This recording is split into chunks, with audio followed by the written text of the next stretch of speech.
Welcome to the Veritas Equipping Podcast, a podcast designed to provide insight, resources, and biblical wisdom. Our mission as Veritas Church is raise up mature disciples, send out everyday missionaries, glorify God. Join us as we pursue Jesus to become mature disciples and effective disciple makers for God's glory.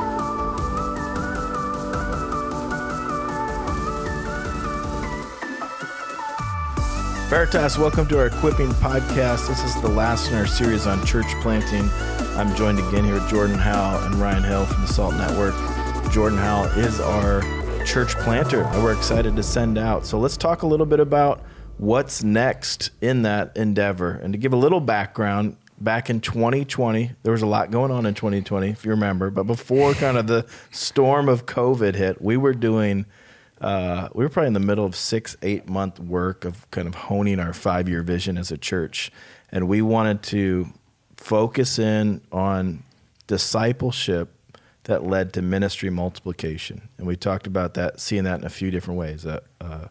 Congregation in our local community, sending a family or a group of people overseas to be a part of a global team, and national church planting. And we wanted to see God do that in the next 5 years. So in that timeline, we're looking at sending Jordan out to plant a church in the fall of 2025. So Jordan, how you doing with it? How you feeling about it? That's a loaded question. Yeah, I think was sharing with the director team a couple weeks ago. It's both exciting and sad. I mean, we've talked a little bit about, other people grieving, like losing their friends to church planting. But I think shortly after Jake, you, Michael, and I went on the trip to look at a few different target cities, and we drove back into Cedar Rapids, I was like, oh, wow, I think I'm starting grieving right now. This is where Ellie and I became parents. We've had so many people invest in our marriage, care for us so deeply, see us through really challenging seasons. And so we love Cedar Rapids a lot. I never thought I'd say that, but we love Cedar Rapids, and I'm really sad to leave, but am excited for where the Lord's leading us next, and to be able to land on a city like DeKalb, Illinois, that just feels like us. Like Ellie and I visited, and one of our could we live here as we walked around Walmart, and I'm like, oh yeah, we could do this. Just a very ordinary city, college town in the middle of a cornfield, excited for size of the town, pace of life, that sort of thing. And of course, what the Lord's going to do next through the church plant. But yeah, tell us a little bit about DeKalb. Yeah, so DeKalb, Illinois is, if you were driving, a lot of people say they know it because of the Oasis. So if you're heading towards Chicago, you get on 80, it turns into 88, you're heading straight east, and you'll drive by the Oasis, which is right on the outskirts of DeKalb, Illinois. It's an hour outside of downtown Chicago. Chicago doesn't claim it, which is probably for the better too. But yeah, DeKalb itself, about 40,000 people. There's a town that's connected to it called Sycamore, Illinois, which has another 20,000. So about 60,000 people in the area, home to Northern Illinois University, which has just shy of 16,000 students. And it literally is in the middle of a cornfield. So it feels very rural. But you could drive 25 minutes and be to the suburbs. So it's kind of the college town, farm town, on the outskirts of the city feel that's pretty accessible. So, what's the campus like? Huskies, right? The Huskies, yeah, all about it. It feels in some ways similar to Iowa State. It's actually a beautiful campus. It's in DeKalb, which realistically is in a, I would say, relatively speaking, a poor community.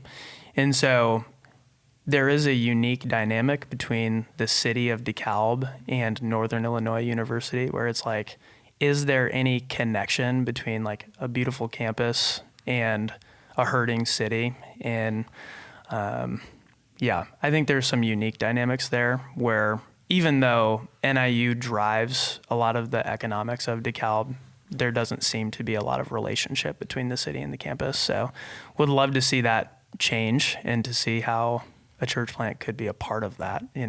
What might it look like to see a community and a campus brought together through the gospel? But Jordan, what are the major areas of study or degrees that NIU is kind of known for? Yeah. They have a good, oh my goodness. It was like blanking on it. big arts program there. I should have this written down. I'm blanking. I remember when we walked around the campus. Because I have it in a document, but. There was arts and theater. Okay. Was big. I was going to say psychology. Yeah. You're actually looking it up. You're gonna get the research going right here. Yeah, because I was going to say, we had our, in the document that I had with you guys for the July trip, had all the campus enrollment. Okay. Top majors at NIU, psychology, nursing, and then accounting and marketing. So big business department. Well, that sounds the opposite. And then some similarities to UNI, maybe a little bit Yeah. too, but there's a good accounting program at UNI too, which you spent some time as your fault as Yeah. well. That's you were an I accountant. love accountants. Yeah, they're How great. do you start a church with accountants? Yeah, you got to find non-accountants to go with you. That's fair. Important. So You're gonna be highly organized. I hope so. You have a balanced budget for sure. Need somebody else to help with that. I'm not the most organized person, so. I'm pretty sure our tour guide told us about the theater and arts program. John. Yeah. Yeah. It was a pretty campus. How's their sports? Affordable. Loyal forever? Yeah, loyal forever. Yeah, they're in the MAC, which realistically is one of the worst conferences in So the they play nation. football on Tuesday nights, right? Isn't there Maction on Tuesday nights? I'm Yep. going to a Tuesday game here pretty soon Great. against Western Michigan. It's just so what you think of when you think college football. It's Yeah. under the lights on a Tuesday night. I love it.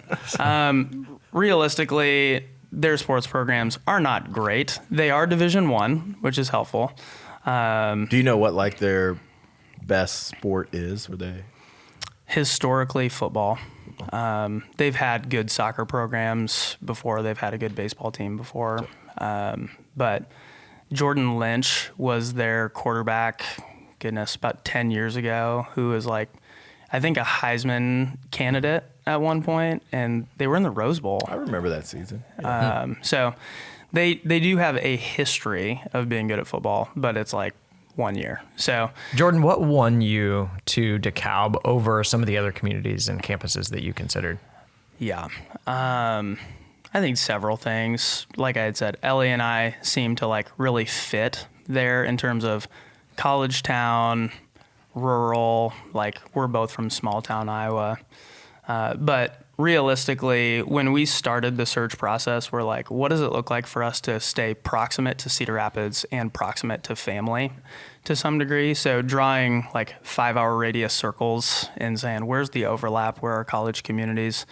And that landed us to just a few schools to look at. And I think coming home from trip with Jake and Michael, the thing that stuck out to me with DeKalb is how unreached it was, and having met with another local pastor and state convention reps, of just seeing the huge need there, both in the city and on the campus, of not a lot of thriving college ministries there, not a lot of healthy Bible preaching, gospel centered churches in the area. And there's a former SALT leader who lives in Sycamore that I've gotten to be good friends with, who in many ways has helped me get swept up in the vision of what a healthy local church in the DeKalb Sycamore area could look like. But the unique thing for me, and I think Cedar Rapids has trained me in this, is to say the Lord loves forgotten places. And Cedar Rapids was never on my radar. Ellie and I were planning on going to East Lansing, which is a sweeter college town, Big Ten, huge school. I think when we were on that core team, there's 70,000 students between Michigan State and Lansing Community College. And so looking at a place like DeKalb, Illinois, it's like, is anybody thinking about DeKalb? And I got connected to John Yee, who is with North American Mission Board, and he's an NIU alum and works with Send Network and church planting. He's like, it's interesting. A lot of people are talking about how can we reach Chicago, but nobody's really talking about how can we reach DeKalb. And that just kind of stuck with me, that like Philip and Nathaniel narrative of John 1 of like, can anything good come out of Nazareth? And I love their response, which was, come and see.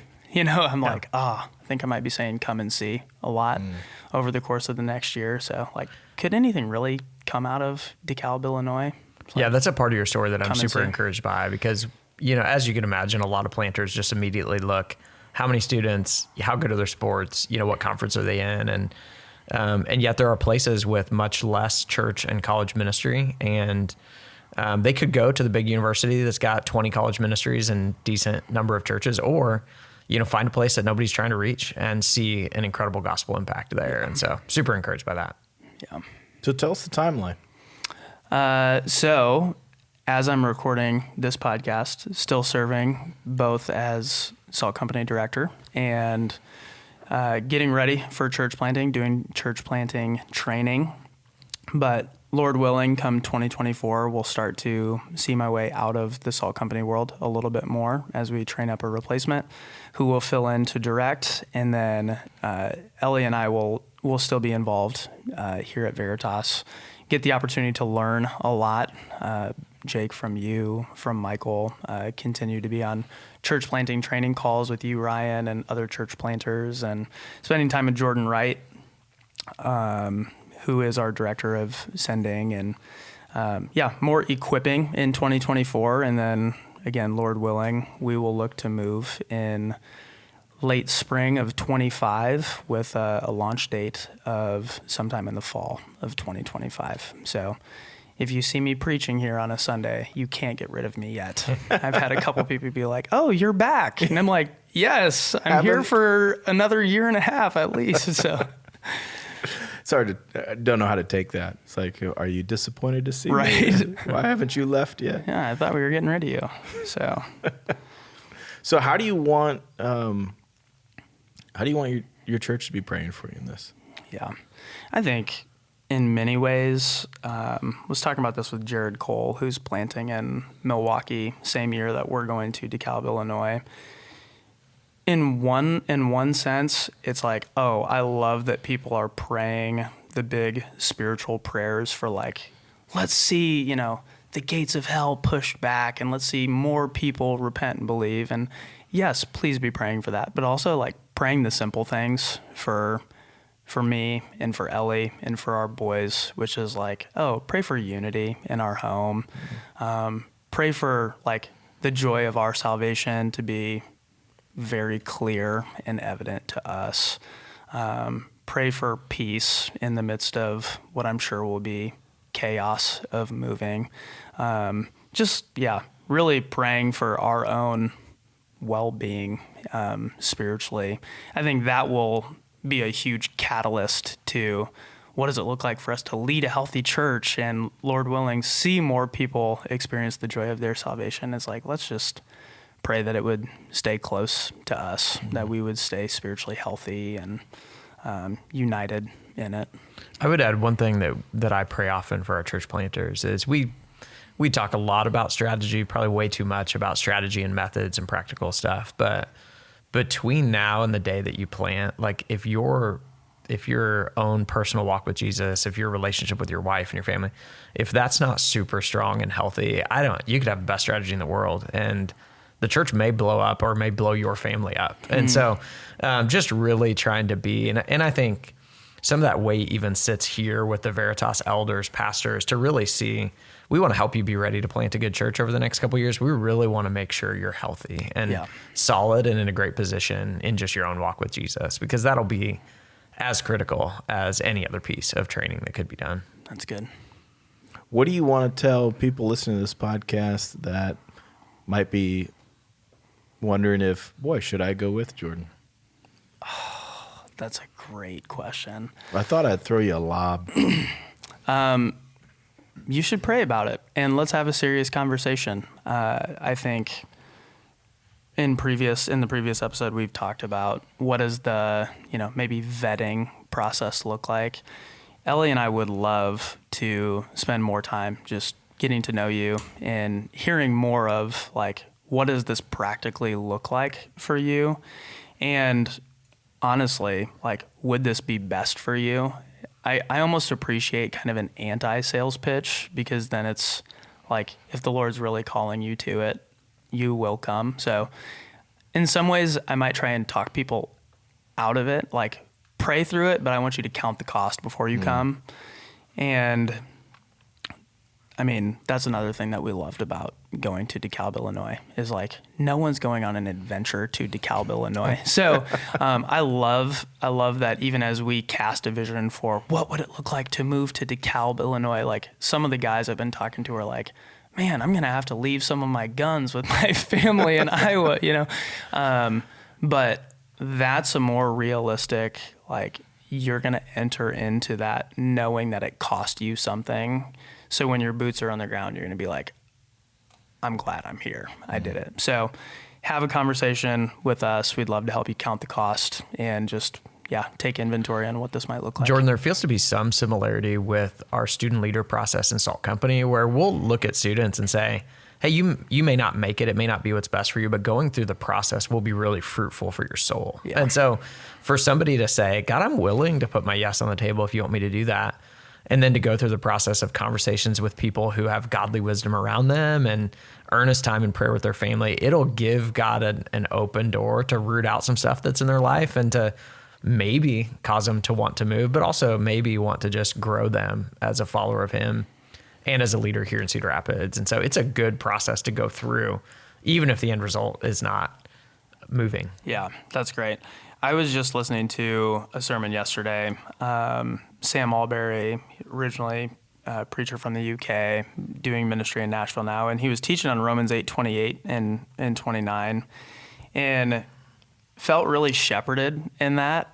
He spent time looking at the first three words of Romans 8:28, and this we know, or like, and we know. And so it's like, there's a lot of uncertainty in life, especially stage and season of life we're in, of like, who's going to go with us? What will our staff team look like? What will we get a house? What will that look like to cling to? And this we know, that God will work all things together for the good of those who love him and are called according to his purpose. And then to ask the question, well, what is the good?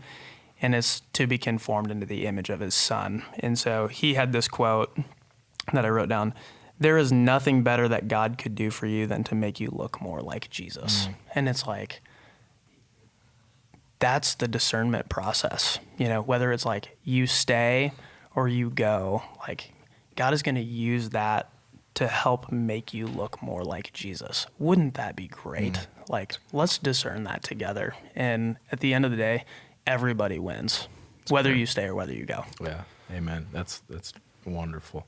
We're super excited about this church plant. We hope that this series of podcasts talking about church planting stirs your heart, maybe answered some questions, but we would invite you to lean in all the more. There'll be more informational meetings about DeKalb and how you can connect with Jordan. We'll give more information as that plant unfolds. But even now, be praying for the Howe family, be praying for DeKalb, and just lean in as a church that we could be a part of this new work in DeKalb, Illinois. Jordan, thanks for being obedient to the call to go, and we're excited to see what God has for you. Thanks, brother. All right, love you. We'll tune in another time. See you guys. Thanks for listening to another episode of the Veritas Equipping Podcast. If you have any questions you would like us to address or ideas on how we can serve you better, please reach out to us by email at info@veritaschurch.org and put podcast in the subject line.